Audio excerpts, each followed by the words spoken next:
The digital এডুকেটরের পক্ষ থেকে তোমাদের আরেকটি নতুন ভিডিওতে স্বাগতম জানাই। তো এর আগে ভিডিওতে আমরা ত্রিকোণমিতি আলোচনা করেছিলাম। 23.1 চ্যাপ্টার অলরেডি তোমরা আলোচনা হয়ে গেছিলো। আজকে ত্রিকোণমিতি আরেকটা পার্ট, আজকে 23.2 এর চ্যাপ্টার আলোচনা করব। আর এই পার্টে আমরা ত্রিকোণমিতির যে চ্যাপ্টার 23.2 এর কোণানুপাত যেগুলো আছে, 23.2 কোষে দিকে দেখতেই পাচ্ছ, কোষে দিকে 23.2 কোণানুপাত বলতে এখানে সাইন কস ট্যানের কতগুলো মান আছে, যেগুলো আমরা নির্দিষ্ট মান আছে, মানে যাদের মান আমরা জানি, সেই মানগুলো সাহায্য নিয়ে কতগুলো মান নির্ণয় অঙ্ক হবে করব। আর এখান থেকে এই চ্যাপ্টার থেকে মাধ্যমিকে যেমন অঙ্ক থাকেই, একটা মিনিমাম একটা অঙ্ক থাকবেই 3 নম্বরের, আর শর্ট কোশ্চেন তো থাকেই, তার জন্য আমাদের ভালো করে করতে হবে, একটা অঙ্ক থাকবেই 3 নম্বর, ঠিক আছে। তো এই 23.2 করতে গেলে আমাদের কিছু সূত্র জানতে লাগবে। সূত্র বলতে এখানে মান মুখস্থ করতে হবে, যে মানগুলো তোমাদের কীভাবে মুখস্থ করবা, কীভাবে করলে তোমাদের মনে রাখতে পারবা, সেগুলো কতগুলো শর্টকাট নিয়ম আমি বলে দিচ্ছি, সেগুলো একটু মাথায় রাখবে, ঠিক আছে। তো সূত্রগুলো আগে বলে দেবো, তারপরে এই চ্যাপ্টার অঙ্ক শুরু হবে। তো চলো ভিডিওটা শুরু করি। তো দেখো, আমি বোর্ডে একটা ছক টুকে নিচ্ছি। এই ছকটা এরকম করে তোমার ছক বানিয়ে দিবা। তোমাদের পাঠ্য বইও এই ছকটা দেওয়া আছে।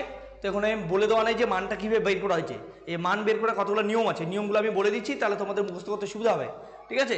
তা আমি দেখো কোণানুপাত লিখছি, একদিকে লিখছি sine theta cos theta tan theta cosec theta sec theta cot theta, মানে আমাদের টোটাল 6টা কোণানুপাত হয়। আর তাদের কতগুলো নির্দিষ্ট মান, 0 ডিগ্রি, 30 ডিগ্রি, 45, 60, 90, এগুলো বের করবো। এবার আমরা প্রথমে সাইন থিটার মানটা বের করবো, ঠিক আছে। সাইন থিটা মান বের করতে হলে আমাদের একটা সূত্র আছে, সেই সূত্রটা সাহায্য নিয়ে করবো।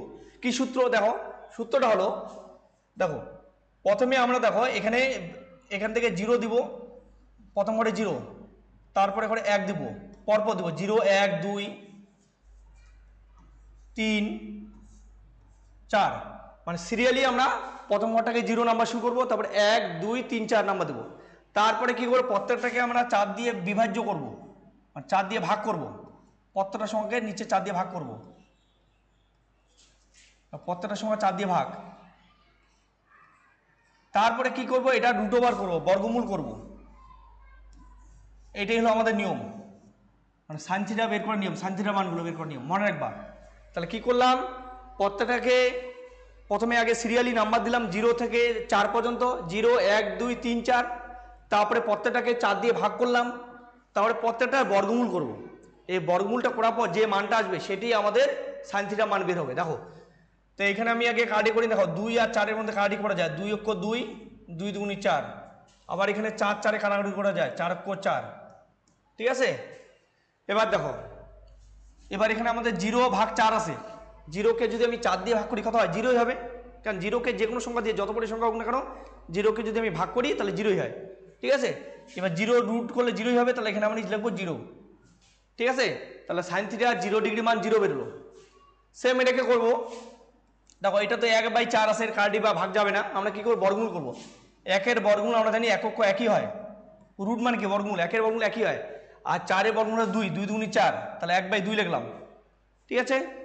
তারপরে দেখো এটা 1-এর বর্গমূল 1 হবে, কিন্তু 2-এর বর্গমূল যায় না, 2-এর বর্গমূল হবে √2, 2-এর বর্গমূল কত, √2, 1-এর বর্গমূল 1 আর 2-এর বর্গমূল √2, কারণ 2-এর বর্গমূল যায় না জন্য রুট হিসেবে রাখবো। সেম এখানেও তাই, 4-এর বর্গমূল 2 হবে, কিন্তু 3-এর তো যায় না, 3-এর বর্গমূল √3 লিখবো, √3। সেম এখানে 1-এর বর্গমূল 1 লিখবো। এই হলো আমাদের মান। তাহলে দেখো সাইনের মানগুলো সব কিন্তু বের হলো।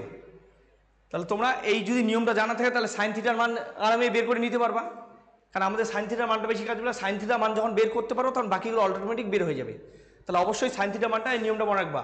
তাহলে প্রথমে 0 থেকে সিরিয়ালি নাম্বার দেবো 1, 2, 3, 4, তারপরে প্রত্যেকটাকে 4 দিয়ে ভাগ করবো, তারপরে প্রত্যেকটা বর্গমূল করবো, করে যা আসবে সেটি হলো আমাদের সাইন থিটার মান, ঠিক আছে। এবার দেখো সাইন থিটার মান তাহলে বোঝা গেলো। এবার সেম কস থিটার মান করবো। এবার কস থিটার মান আমরা করার সময় দেখো, সাইনের মান যেটা লাস্টে ছিল ওটা সামনে নিয়ে আসবো, মানে উল্টা পাশ থেকে লিখবো।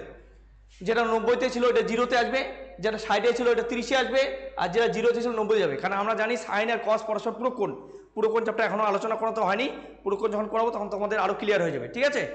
তাহলে সাইনের সঙ্গে কস কিন্তু পুরোকোণ, ওই জন্য এর 90 মানে 0 হবে, আর এর 0 মানে 90 হবে, আর 30 মানে 60 হবে, 60 মানে 30 হবে, আর 45-এর পুরোকোণ 45 হয়, ওই জন্য 45 হয়ে যাবে, ঠিক আছে। তাহলে দেখো এর 1, তাহলে এর 1 হবে, 90টা এখানে চলে আসবে, তারপরে কি আছে, √3/2টা আসবে, তারপরে 1/√2 থাকবে, তারপরে হাফটা এখানে চলে আসলো, আর জিরোটা সবার শেষে চলে গেল। এই হলো cos থিটা মান। এবার করব ট্যান থিটার মান। দেখো তাহলে cos থিটার মান বুঝা গেল।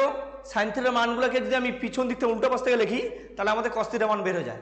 এবার ট্যান থিটার মান বের করবো। এবার ট্যান থিটার বার করার নিয়ম হলো, আমি আগের দিনও বলছিলাম এর আগের চ্যাপ্টারে, যে সাইন থিটাকে যদি আমি cos থিটা ভাগ করি ট্যান থিটা পাওয়া যায়।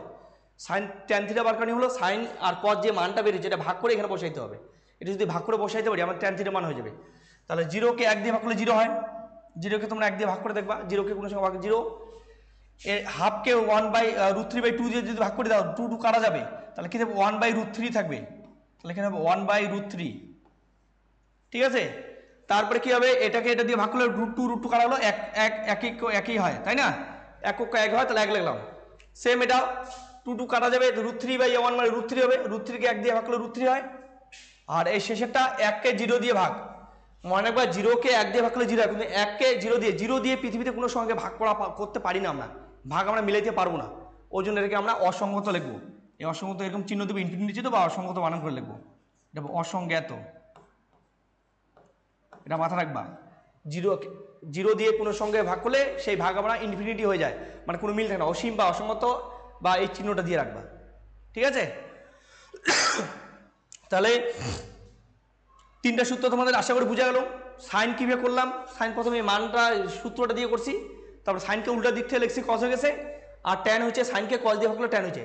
এই সাইন কস ট্যান এই 3টা মান তোমরা বিশেষ করে মুখস্থ করবা, কারণটা আমরা এই 3টা মান যদি মুখস্থ করতে পারি আমরা যে কোনো মান বের করতে পারবো। কারণটা এর আগের দিনও আমি বলছিলাম যে সাইনের উল্টা আমাদের কোসেক হয়, সাইন থিটার মান যা হয় কোসেক তার উল্টা হয়, আবার কস থিটার উল্টা সেক থিটা হয়।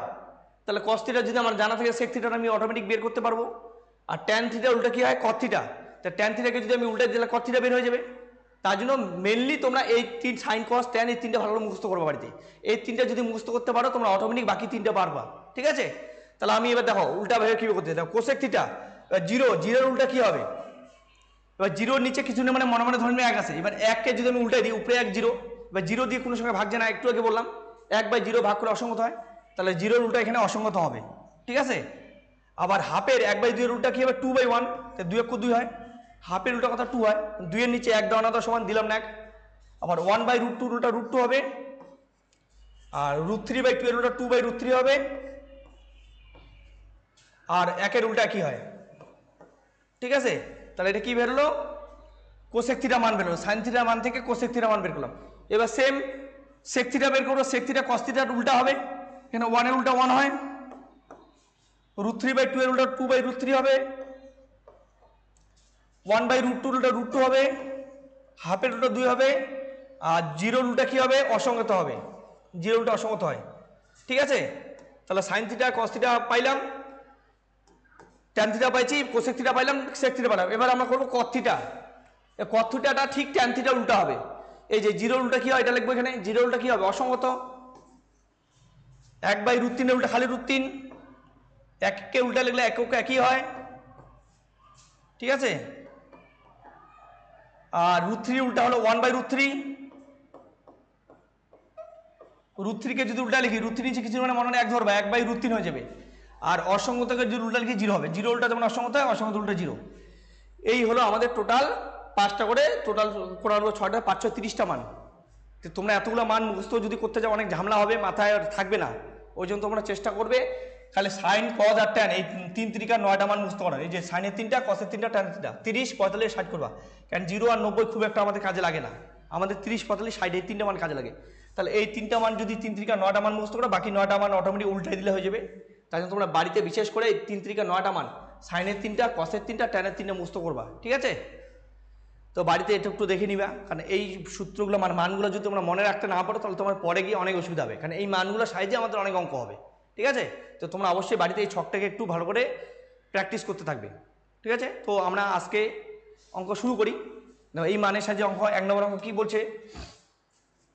বলছে, আমাদের বাড়ি জানালায় একটি মই ভূমির সঙ্গে 60 ডিগ্রি কোণ করে রাখা আছে, মইটি 2√3 মিটার লম্বা হলে আমাদের ওই জানালাটি ভূমি থেকে কত উপরে আছে। তার মানে এটা আমাদের একটা ছবি আঁকতে হবে। ছবি কিরকম ছবি, সমকোণী ত্রিভুজের ছবি। দেখো ছবিটা আমাদের এরকম হবে, ধরো এটা আমাদের হলো বাড়িটার উচ্চতাটা, মানে জানলাটার উচ্চতা, বাড়ির উচ্চতা না জানলা থাকবে, জানলার থেকে তো বাড়িটা আরেকটু উঁচু বেশি হবে। তাহলে আমি ধরে নিলাম এবিটা হলো একটা জানলার উচ্চতা, আর সি বিন্দুতে মইটা লাগানো আছে, এই মইটা এইটা হলো মই আমাদের, কারণ মই সবসময় আমরা ভাঁজ করে লাগানো হয়। এটা হলো বাড়ি, বাড়ির মধ্যে এভাবে মইটা লাগানো আছে। মইটা কয় ডিগ্রি কোণে লাগানো আছে? তাও 60 ডিগ্রি কোণে লাগানো আছে। তাহলে কোনটা আছে 60 ডিগ্রি। আর কি দেওয়া আছে? মইটি 2√3 মিটার লম্বা। মইটি লম্বা দেখো 2√3 মিটার বলছে, দেখো আছে, এই দেখো 2√3 মিটার। তাহলে মইটা লম্বা বলতে এটা 2√3 মিটার, এটা দেওয়া আছে। এবার আমাদের বের করতে বলছে যে ওই জ্বালাটি ভূমি থেকে কত উপরে আছে, মানে এই লম্বাটা বের করতে বলছে, এটা আমাদের বের করতে বলছে, এটা লম্বাটা মানে এই বিটা বের করতে বলছে। এবার দেখো এখানে ছবির মধ্যে আমাদের লম্বটা বের করবো, অতিভুজটা দেওয়া আছে। লম্বা আর অতিভুজের মধ্যে আগের দিন আমি শিখেছিলাম, দেখবা আগের চ্যাপ্টারে, ওই জন্য অবশ্যই আগের ভিডিওটা, অবশ্যই আগের ভিডিওগুলো দেখবা, না হলে কিন্তু এই প্রবলেম হয়ে যাবে, এখানে এসে কিছুই বুঝতে পারবে না। ঠিক আছে, তাহলে আমাদের কি বলছিলাম যে লম্ব আর অতিভুজ, লম্ব আর অতিভুজ দেখবা সাইনের সূত্র হয়, সাইন থিটার সমান আমরা বলতে পারি লম্ব বাই অতিভুজ। তাহলে এখানে আমাদের সাইনের সূত্র কাজে লাগাতে হবে। তাহলে আমরা কি লিখবো? সাইন কয় ডিগ্রি আছে? 60 ডিগ্রি। থিটা লিখবো না, কিন্তু থিটার জায়গায় 60 ডিগ্রি দেওয়া আছে। যখন থিটা আমরা কখন ধরি? যখন মান দেওয়া থাকে না। এবার এখানে তো অঙ্কের মধ্যে 60 ডিগ্রি বলে দিই, তখন 60 ডিগ্রি লিখবো। তাহলে সাইন 60 ডিগ্রি সমান উপরে হবে লম্ব, লম্ব বলতে এবিটা, আর নিচে হবে অতিভুজটা, অতিভুজ মানে ছবির মধ্যে এসিটা, এবি বাই এসি। ঠিক আছে, এবার সাইন 60 ডিগ্রি মান বের করবো। সাইন 60 ডিগ্রি মান একটু আগে আমি শিখার জন্য, দেখো এই যদি মানগুলো না করো তোমাদের কোথায় প্রবলেম হবে তাহলে বুঝতে পারবা। দেখো ভালো করে দেখে নাও, দেখো সাইন 60 ডিগ্রি, সাইন 60 ডিগ্রি কোথায় আছে? এই যে সাইন 60 ডিগ্রি দেখো আছে। তাহলে সাইন 60 ডিগ্রি যদি তোমরা মুছতে না করো, এই মানটা যদি না জানো তাহলে অঙ্ক করতে পারবে না। তাহলে সাইন 60 ডিগ্রি মান কত হয়? √3/2। এটা কিন্তু তোমাদের জানতে লাগবে, মুছতে করতে হবে। তাহলে আমরা সাইন 60 ডিগ্রি মানটা আমরা বসাবো। ঠিক আছে, সাইন 60 ডিগ্রি মান কত হয়? √3/2 হয়, এটা বসাই দিলাম। সমান উপরে এবি, এবি থাকলো, আর নিচে এসি, এসি বলতে 2√3 থাকবে, 2√3 নিচে থাকলো। এবার ঠিক আছে, এবার দুই পাশে দুই দুই কাটা গেল, নিচে নিচে দুই মিলে আসে কাটা গেল। তাহলে উত্তর আমাদের কি বের হবে? এবি ইকুয়াল টু, আমাদের উত্তর বের হবে এই √3 √3 গুণ করবা, 3 √3 √3 গুণ করলে একটা 3 হয়, তাহলে উত্তর বের হলো 3। কারণ রুটে রুটে গুণ করলে একটা খালি সংখ্যা পাওয়া যায়, দুইটা √3 গুণ করলে একটা 3 পাওয়া যায়, কারণ 3 3 9, 9 এবং 3 হয়। তাহলে আমাদের এবির মান 3 মিটার বের হলো। তাহলে এটাই হলো আমাদের জানলাটির উচ্চতা। আমাদের বলছে ভূমি থেকে কত উপরে আছে জানলাটি, তাহলে জানলাটি ভূমি থেকে 3 মিটার উপরে আছে, উত্তর 3 মিটার। ঠিক আছে, এটা হলো উত্তর। তারপরে চলো, তাহলে 1 নম্বর অঙ্ক হয়ে গেল। এবার দেখি 2 নম্বর অঙ্ক কি বলছে। এবিসি সমকোণী ত্রিভুজের কোণ বি সমকোণ। এবার এটা একটা সমকোণী ত্রিভুজ বলছে, তাহলে এটা আমরা একটা ছবি আঁকি, সমকোণী ত্রিভুজের ছবি। এবার বি কোণটা বলছে 90 ডিগ্রি, তার মানে এই কোণটাকে আমাদের সমকোণ এখানে মাঝখানে রাখতে হবে, এটা 90 ডিগ্রি হিসেবে দিছে, এই কোণটাকে 90 ডিগ্রি আকারে দিছে। আর কি বলছে? এবি 8√3 সেমি এবং বিসি 8 সেমি হলে কোণ এসিবি ও কোণ বিএসি এর মান কত? তার মানে এই কোণগুলো বের করতে বলছে। আমি ধরলাম এটাকে এ, এটা বি, এটাকে সি দিলাম। এবার এই কোণ দুটো কত হবে আমাদের বের করতে বলছে। এবার আমাদের এখানে কি দেওয়া আছে? এবিটা আছে 8√3, এই এবিটার দৈর্ঘ্য 8√3, এবির দৈর্ঘ্য 8√3 বলছে, আর বিসির দৈর্ঘ্য 8 বলছে, এটা বলছে 8। ঠিক আছে, এবার কিন্তু দৈর্ঘ্য প্রস্থ দুইটাই দেওয়া আছে, মানে উচ্চতা আর ভূমিটা, ভূমি উচ্চতা দুইটাই দেওয়া আছে। এবার আমাদের বের করতে বলছে এই কোণগুলো কত হবে। এবার আমি দেখো এই কোণটা, এই একটা কোনো দেওয়া নেই কিন্তু। এবার আমি ধরে নিলাম যে এই কোণটা থিটা দেওয়া আছে, আমি ধরে নিলাম থিটা, কোণটার মান থিটা ধরে নিলাম। এই থিটার মানটা কত হবে এটা যদি আমি বের করতে পারি অবশ্যই তাহলে এটা বের করতে পারবো, কারণ আমরা জানি সমকোণী ত্রিভুজের সূক্ষ্মকোণ দুটা 90 ডিগ্রি হয়। তাহলে এটা যত ডিগ্রি হবে এটা 90 থেকে বিয়োগ করে দেবো, তাহলে আমাদের ডিগ্রিটা বের হয়ে যাবে, তাই না? তাহলে লিখি, দেখো তাহলে এখানে লম্ব আর ভূমি দেওয়া আছে, লম্ব আর ভূমির মধ্যে আমরা জানি ট্যানের সূত্র হয়, লম্ব বাই ভূমি ট্যান থিটার সূত্র হয়। তাহলে আমরা ট্যান থিটা দিয়ে করবো। তাহলে কি লিখবো? ট্যান থিটা ইকুয়াল টু লম্ব বাই ভূমি। লম্ব বলতে কত বোঝাচ্ছে? লম্ব বলতে এটা 8√3, আর ভূমিটা বোঝাচ্ছে 8, এটা লিখে দিলাম। এবার 8 8 কাটা গেল, বা tan theta equal to, tan theta equal to কত হবে? √3, 8 8 কাটে √3 থাকলো, বা tan theta equal to, tan theta equal to কত হবে? এবার √3 আমাদের ট্যানের কত ডিগ্রি মান সেটা জানতে লাগবে। এবার দেখবা ছকের মধ্যে আমি লেখাছি ট্যান 60 ডিগ্রির মান √3 হয়, তাহলে এখানে √3 জায়গায় ট্যান 60 ডিগ্রি লিখবো। কেন ট্যান 60 ডিগ্রি লিখলাম? কারণটা দুই পাশে আমাদের ট্যান ট্যান তাহলে কাটা যাবে, থিটার মানটা বের করতে বলছে, তাহলে থিটাটা বের হয়ে যাবে, দুই পাশে ট্যান ট্যান উঠে গেল, তাহলে উত্তর কি আসলো? Theta equal to 60 degree. এই হলো আমাদের উত্তর। ঠিক আছে, দেখো তাহলে উত্তর কত বেরোলো? 60 ডিগ্রি। তাহলে এই কোণটা 60 ডিগ্রি বেরোলো, সি কোণটা, তাই না? তাহলে কোণ সি বেরোলো 60 ডিগ্রি। কোণ সি যদি 60 হয় তাহলে কোণ এটা কত হবে? কোণ এটা কত হবে? তাহলে দেখো কোণে আমাদের বের করতে বলছে দুইটা কোণই, তাহলে এটা 60 হলে ওইটা হবে 30, কারণটা আমরা জানি 2 মিলে 90 হয়। তাহলে 90 বিয়োগ 60, বিয়োগটা দেখাই দিচ্ছি, সমান 30 ডিগ্রি। এই হলো আমাদের দুইটা কোণ, একটা 60 একটা, আর একটা হলো 30 ডিগ্রি। তাহলে 60 আর 30 90 হয় দুইটা মিলে। দেখে নাও। তো আজকের ভিডিও এই অবধি রাখতেছি, দেখা হচ্ছে নেক্সট ভিডিওতে। তোমরা অবশ্যই এই ভিডিওতে শুরুতে আমি যে সূত্রগুলো বললাম, মান নির্ণয় যে ইসেগুলা, মানে কোণানুপাতে যে মানগুলা, সেগুলো অবশ্যই মুখস্থ করবে, বা যদি নিজের মতো করে যেভাবে মনে রাখতে পারো রাখবে, ঠিক আছে? কারণ যদি মনে না রাখো তাহলে দেখবা প্রত্যেকটা লাইনের মধ্যে অসুবিধা হবে। তো অবশ্যই এগুলো আগে করবে, করার পর পরের দিন আমরা ভিডিওতে ওগুলোতে ডিটেলসে দেখাবো, তাই না? কারণ ওগুলো যদি তোমরা না করো তাহলে এই মান নির্ণয় করতে তোমাদের অসুবিধা হবে। তাহলে অবশ্যই আগে মানটা করো, তারপরে আমি নতুন চ্যাপ্টার নতুন পার্টটা শুরু করতেছি, নতুন ভিডিও শুরু করতেছি পরের অঙ্কগুলো। তো অবশ্যই তোমরা এই মানগুলো করবে, করার পর তারপরে পরের ভিডিওটা দেখবে এর পরের দিন যেটা করাবো। তো আজকে এই অবধি, ধন্যবাদ।